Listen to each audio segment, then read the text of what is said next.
ازيك يا عروسه وازيك يا عريس، عاملين ايه؟ يا رب انتوا الاثنين تكونوا بخير. في فيديو النهارده هنتكلم عن ازاي تحملي في توأم، لان اي عروسه تتفرج علينا النهارده نفسها انها خوفها من الحمل، خوفها من الولاده، خوفها من المسؤوليه اللي داخله عليها بشكل عام تخلص منه كله في مره واحده. واكتشفت مؤخرا برضو ان الموضوع شاغل بال العريس كمان، بالاخص من ناحيه الماديات شويه، بيبقى شايل هم احنا كل اسبوع ولا اسبوعين هنروح للدكتور، نقطع كشف، نعمل سونار، نعمل 4D، ده غير التحليل اللي بيطلبها، ويا لهوي على الولاده طبيعي وقيصري باسعار بقت خرافيه دلوقتي. عشان كده انا عملت فيديو النهارده، يلا بينا. يعني بذمتك داخله على الفيديو عشان تستفادي ومكمله لحد دلوقتي ومستنيه تكملي لحد اخر الفيديو ان شاء الله، ومش عايزه تعملي لي لايك وسبسكرايب وتفعلي زر الجرس، يا شيخ حرام عليكي. كالعاده قبل ما نبدا الفيديو بتاع النهارده يلا نفهم مع بعض ازاي بيحصل الحمل في التوأم. قريبتك او صاحبتك اللي انت عارفاها وحملت في توأم، ايه اللي حصل عندها مختلف عن باقي البشر كلهم؟ انا اقول لك يا ستي بكل بساطه، باقي البشر كلهم اللي حملوا في بيبي واحد دول، المبيض جه الشهر ده طلع بويضه جميله، وبعد حدوث الجماع جالها حيوان منوي جميل لقح البويضه دي وكون الجنين بتاعنا اللي راح اتزرع في الرحم. لكن المدام اللي بنتكلم عنها اللي حملت في توأم دي، لو كان توأم متشابه حصل عندها الاختلاف ده. بعد ما المبيض بتاعها طلع بويضه، وبعد ما الحيوان المنوي اللي احنا اتكلمنا عنه لقح البويضه دي وكون الجنين بتاعنا، والجنين ده في طريقه الى الرحم حصل حاجه غريبه قوي سبحان الله.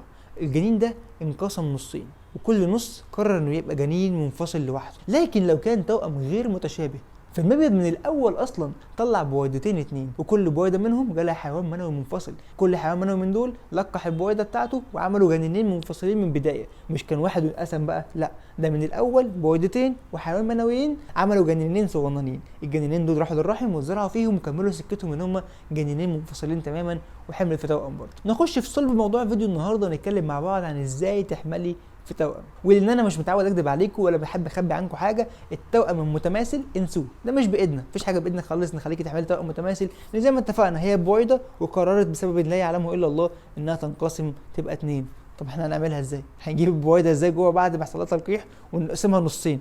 وهل لما نقسمها نصين هتموت ولا هتكمل؟ ما احنا مش عارفين. لكن التوأم غير متشابه ممكن نلعب فيه شويه. تعالي مع بعض نكمل الفيديو. زي ما اتفقنا التوأم الغير متشابه تبدا حكايته ان المبيض من الاول طلع بويضتين مختلفتين.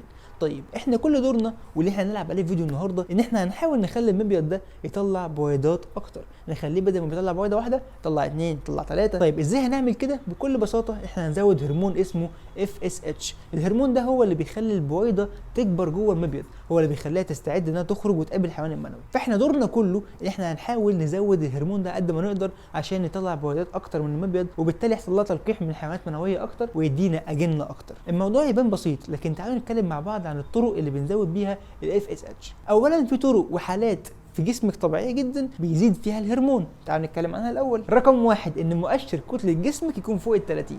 يعني ايه الكلام ده؟ يعني السيدات المليانين شويتين عندهم نسبه اكبر انهم يحملوا في توأم. وعشان تحسبي مؤشر كتله الجسم كويس او BMI، خش على النت بكل بساطه اكتبي BMI كالكوليشن او طريقه حساب مؤشر كتله الجسم، هيطلب منك تدخلي وزنك بالكيلو جرام وطولك بالمتر، هو هيحسبها لك لوحده، ما تشغليش دماغك. رقم 2 ان حضرتك يكون سنك فوق ال 30 سنه، وذلك كما تقول الاسطوره ان منتصف الثلاثينيات هو العمر الذي تتميز فيه الانثى بالانوثه. اكيد لا، لكن السبب الحقيقي ان البويضات ما بقتش تستجيب للمستوى الطبيعي بتاع FSH، وبالتالي جسمك هيتصرف من نفسه يقول له انت المستوى ده مش جايب معاكي نتيجه، طب انا هعليهولك اكتر، لما يعلى تطلع بويضات اكتر تحملي في توأم.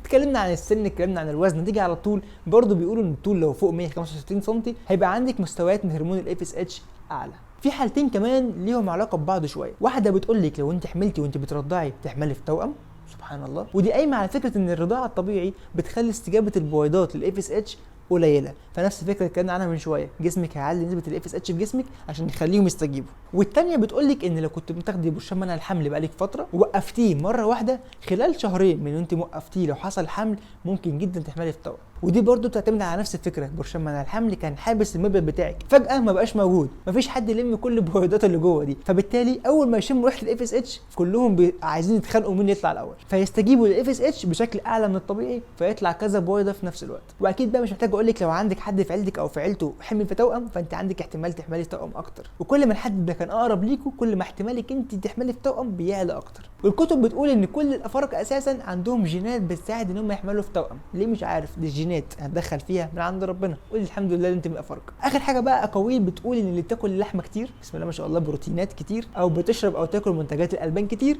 ربنا يعينها تحمل في توأم كتير. اللي فات ده كله كانت عوامل طبيعيه تساعدك تحملي في توأم. اتمنى من ربنا اكون اكتفيتي بيها ولقيت اللي بتدوري عليه وما تكمليش معايا الفيديو. اول مره احس ان انا مش عايزك تكملي الفيديو. طب انا هقول لك على حاجه، عارفه صاحبتك او قريبتك او بنت خالتك او بنت عمتك او جيهان جارتك في العماره اللي انت عارفاها دي وحملت في توأم؟ والله العظيم ما كان في دماغها الموضوع، ولا دخلت على النت ولا دورت ولا حتى خدت شرف انها تتفرج على الفيديو بتاعي. اكيد هي خسرانه، ومع ذلك حملت في توأم بس بالعوامل الطبيعيه اللي فاتت دي. طب انت عارفه نسبه ان انت تحملي في توأم بالعوامل دي بس كام؟ 1.4%. يعني واحده من كل 80 انثى بتحمل ممكن تحمل طبيعي جدا في توأم من غير ما تخش على النص اللي جاي من الفيديو. فلو انت مصممه قوي يعني كملي الفيديو، لو اكتفيتي قولي الحمد لله وخلينا نشوفك في الفيديو الجاي. برضه مصممه، برضه كملت الفيديو، تعالي اقول لك لو رحت للدكتور وقلت له يا دكتور انا عايزه احمل في توأم، ايه الطرق الصناعيه اللي هستخدمها عشان يزود لك نسبه احتمال ان انت تحملي في توأم؟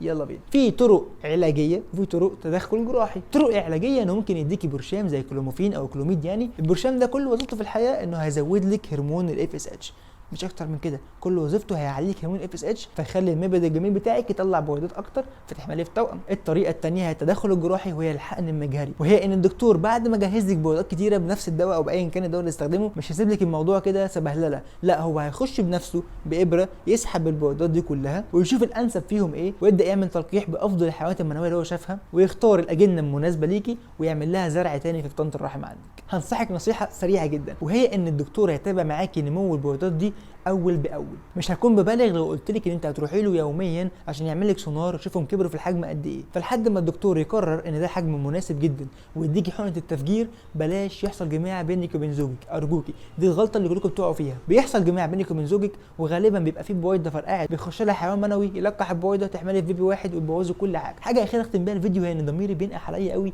اللي انا اقول لك بلاش تجري وتدوري على الحمل في توأم بنفسك. لو جات لك من عند ربنا زيك زي غيرك فدي ربنا عارف كويس قوي انت قدها، عارف كويس قوي ان جسمك هيستحملها، لكن بلاش انت تدوري عليه لان صدقيني مشاكله كتيره جدا، سواء كانت عليكي انت او على البيبي. عليكي انت مشاكل كتير لان انت جواكي 2 3 ايا كان دلوقتي، ده هيخلي الرحم منتفخ اكتر صح؟ فممكن الرحم ما يستحملهمش جواه ينقبض عشان ينزلهم، وانت وحظك بقى يا اما يكونوا لسه في الرابع او في الخامس فيحصل اجهاض، او يكونوا في السابع او في الثامن وتخش في ولاده مبكره، او ممكن الانقباضات دي ما تكونش كافيه انها صحيح يحصل ولاده لكن ممكن تخرج جسم من الاكياس. ده غير ان التوأم بيحصل معاهم بنسبه اعلى انيميا، سكر، ضغط، نزيف ما قبل الولاده، نزيف ما بعد الولاده. واكيد مش هكلمك عن الغثيان والترجيع وضيق النفس والوجع اللي في الظهر اللي مش قادره تستحمليه والورم اللي في رجلك اللي خلاص زهقتي منه، واحتمال كبير جدا ما تولديش طبيعي، تولدي قيصري وتاخدي الوجع بتاع القيصريه. ولو عديتي من كل ده تخيلي بقى لو ربنا اداكي بيبيهين او 3 هترضعيهم كام مره في اليوم؟ صبح وليل صبح وليل، انت مش هتنامي من الاخر. ولو انت قادره تستحملي كل الكلام ده وانت سترونج اندبندنت وومن ومصممه على الكلام ده برضه، فكري في البيبي شويه، فكري ان هو فعلا ممكن يخش في اجهاض، ليه تخسري اطفالك؟ ولو ربنا كمل ودخل في السابع او في الثامن،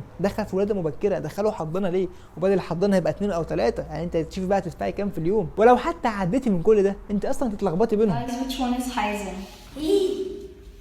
Oh my god, which one is Yasin? Me. So you are Yasin? Yes. Okay, and you are Hyzen? No. I am Hazel. We pick you. بعيدا بقى عن الضحك والهزار، انا كده وضحت لكم مميزات وعيوب والطرق وفهمت كل حاجه.